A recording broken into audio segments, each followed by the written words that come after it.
अगस्त में होने वाली ब्रिक्स की समिट जो अफ्रीका के जोहान्सबर्ग में होने वाली है, उसमें चीन को टक्कर देने के लिए, उसे काउंटर करने के लिए भारत के पीएम मोदी जी जा रहे हैं अफ्रीका, जोहान्सबर्ग में।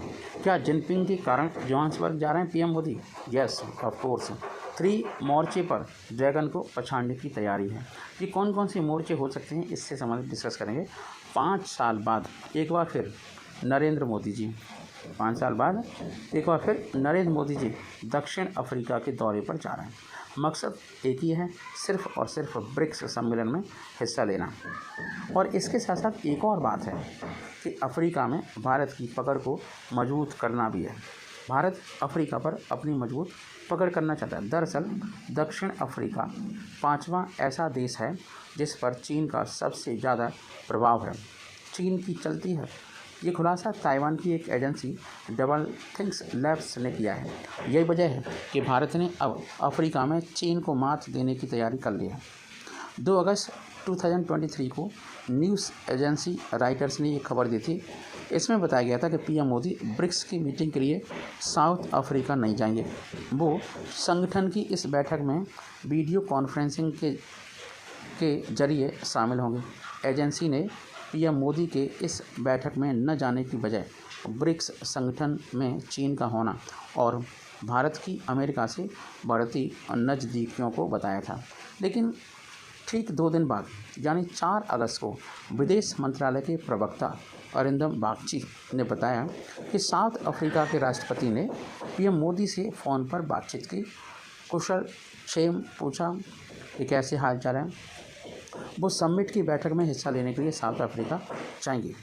अब जेएनयू प्रोफेसर की अगर हम बात करें, उनकी बात माने राजन कुमार का कहना ये है कि चीन उन बड़ी वजहों में से एक है जिसके चलते पीएम मोदी साउथ अफ्रीका में हो रही ब्रिक्स समिट में शामिल होने जा रहे हैं। उनका कहना है कि साउथ अफ्रीका में समिट के लिए काफ़ी खर्च किया गया है। ऐसे में अगर पीएम मोदी वहां नहीं जाएंगे तो इससे वहां भारत को लेकर नाराज़गी बढ़ सकती है। वहीं साउथ अफ्रीका G20 देशों का सदस्य है। इसकी मेज़बानी इस साल भारत के पास है और अगले ही महीने दिल्ली में इसकी समिट होने वाली है। ऐसे में साउथ अफ्रीका भी नाराज़गी जाहिर करते हुए बैठक में शामिल होने से इनकार कर सकता है। इससे भारत की छवि को नुकसान पहुंचता है। लेकिन भारत और साउथ अफ्रीका के बीच किसी भी विवाद से चीन को ब्रिक्स में अपनी पैठ मजबूत करने का मौका मिलता। वहीं समिट के दौरान अफ्रीका आउटरीच और ब्रिक्स प्लस डायलॉग भी किया जाएगा। इसके जरिए भारत दूसरे अफ्रीकी देशों तक अपनी पहुंच और पहचान को बढ़ा सकता है। वहीं अगर पीएम मोदी समिट में शामिल नहीं होते तो ब्रिक्स सम्मेलन में केवल एक ताकतवर नेता रहते, वो हैं शी जिनपिंग। इससे चीन की संगठन पर पकड़ मजबूत होती और भारत कमज़ोर पड़ जाता है। अब हम 3 वजहों को देखते हैं, 3 कारण देखते हैं जिसकी वजह से अफ्रीका में भारतीय प्रतिनिधित्व को अगुवाई करना चाहिए। दूसरे देशों के मुकाबले पिछले 20 सालों में अफ्रीका में सबसे ज़्यादा चीन ने निवेश किया है और भारत चीन को टक्कर देते हुए अफ्रीकी देशों को कर्ज देने के मामले में दूसरे नंबर पर है। नंबर 1, चीन ने कर्ज देना कम कर दिया है। एक तो कारण ये भी है, चीन ने पिछले 10 सालों में अफ्रीकी देशों को 134 बिलियन डॉलर यानी 11 लाख करोड़ रुपए का कर्ज दिया है। वर्ल्ड बैंक की 2022 की रिपोर्ट के मुताबिक अफ्रीकी देशों के बाहरी कर्ज में 43% की बढ़ोतरी हुई है। साल 2016 में बाहरी देशों के लिए कर्ज का आंकड़ा लगभग 40 लाख करोड़ रुपए था, जो 2020 में 58 लाख करोड़ रुपए तक पहुंच चुका है। अफ्रीकी देश इस कर्ज को चुकाने में नाकामयाब रहे। चीन इस कर्ज का इस्तेमाल उनके फैसलों मतलब साउथ अफ्रीका के जो भी डिसीजंस होते हैं उन्हें प्रभावित करता है या इंटरफियर करता है। इतना ही नहीं, चीन पर अफ्रीका का दोहन करने के भी इंटरनेशनल आरोप लग रहे हैं। इसका दावा खुद 2020 में तंजानिया के राष्ट्रपति जॉन मगुफुली ने किया था। तंजानिया में बंदरगाह बनाने के लिए चीन की तरफ से ऑफ़र किए गए $10 बिलियन यानी 83,000 करोड़ रुपए को स्वीकार करने पर उन्होंने कहा था कि ऐसा समझौता कोई शराबी ही कर सकता है।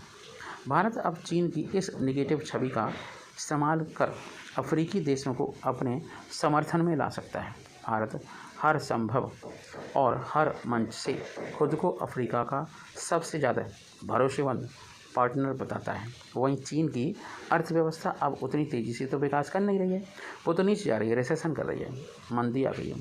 एक रिपोर्ट के मुताबिक 2018 में है ना, चीन ने अफ्रीका को कर्ज दिया था, लेकिन इसके बाद ये कर्ज देना कम कर दिया है। जबकि भारतीय कंपनियां अब हर साल अफ्रीका में $170 बिलियन यानी 14 लाख करोड़ रुपए तक निवेश करने की तैयारी कर रही हैं। ऐसे में ये भारत के लिए अफ्रीका में पहुंच बढ़ाने का सही समय है। कोरोना वायरस का पूरी दुनिया की इकोनॉमी पर बहुत ज़्यादा बुरा असर पड़ा है। वर्ल्ड बैंक की रिपोर्ट के मुताबिक अफ्रीकी देशों की अर्थव्यवस्था मात्र 3.1% की रफ्तार से बढ़ रही है। इस बीच जाम्बिया और घाना ने कोरोना महामारी की चपेट में आने के बाद अपने कर्ज का भुगतान नहीं किया। ये देश अपने कर्ज को रिस्ट्रक्चर करने के लिए भी चीन के साथ बातचीत करने में लगा हुआ है और उसने IMF से मदद की गुहार भी लगाई है। ऐसे हालातों में भारत भी चीन का कर्ज चुकाने में इसकी मदद कर सकता है। किसकी? दक्षिण अफ्रीका की। मतलब रुपए भारत दे, दक्षिण अफ्रीका उन रुपयों को चीन को दे दे, जिससे चीन वहाँ से आउट, भारत इन। रूस यूक्रेन जंग फरवरी 2022 में शुरू हुई।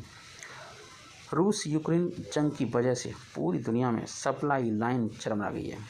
इसका सबसे ज़्यादा असर अफ्रीकी देशों पर पड़ रहा है, जो अपना अनाज रूस और यूक्रेन से आयात करते हैं। मतलब ये हुआ कि पूरी दुनिया में 80 करोड़ लोग तो भूखमरी से परेशान हैं।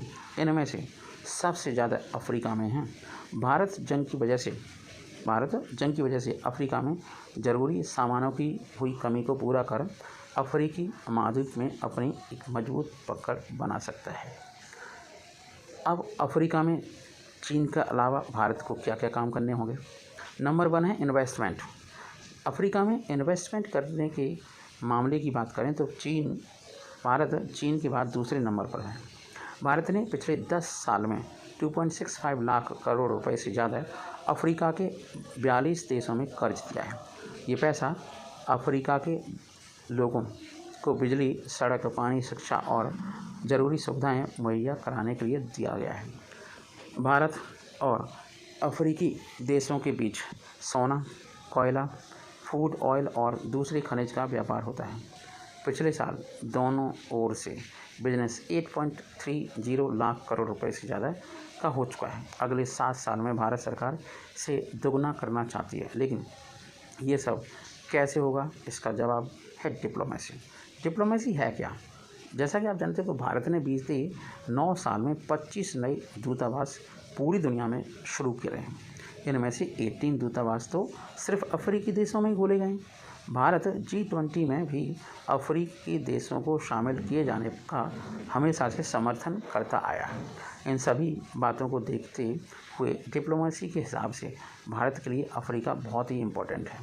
इसके अलावा अफ्रीका है ना 30 लाख भारतीय मूलों के लोगों का घर है, जिनमें से 10 लाख से अधिक तो लोग दक्षिण अफ्रीका में ही रहते हैं और केन्या, तंजानिया, युगांडा में भी बड़ी संख्या में भारतीय प्रवासी रहते हैं। इसकी वजह से अफ्रीका और भारत का पीपल्स टू पीपल्स कनेक्शन काफ़ी अच्छा है। अब इन्हीं को आज देखें तो आधार बना सकते हैं। आधार बनाकर भारत अफ्रीका में चीन को पछाड़ने की तैयारी कर रहा है। अब देखते हैं ये तैयारी कैसी है। ब्रिक्स की मीटिंग से पहले चीन ने हमारे साथ बैठक की, लेकिन सिर्फ एक देश की वजह से पाकिस्तान इस संगठन की बैठक में शामिल नहीं हो पाया था। वो कौन है? पाकिस्तान, भारत का सबसे नंबर 1 का दुश्मन। 27 जून 2022 को ये बात पाकिस्तान के विदेश मंत्रालय ने कही। भले ही पाकिस्तान ने किसी देश का नाम नहीं लिया हो, लेकिन इशारा भारत की तरफ था। इस बयान के ठीक 1 साल बाद अब एक बार फिर से पाकिस्तान ने ब्रिक्स में शामिल होने की इच्छा जताई है। ये वही संगठन है जिसके मंच से प्रधानमंत्री नरेंद्र मोदी ने 2016 में पाकिस्तान को आतंकवाद की मां बता दिया था। जय हिंद, जय भारत।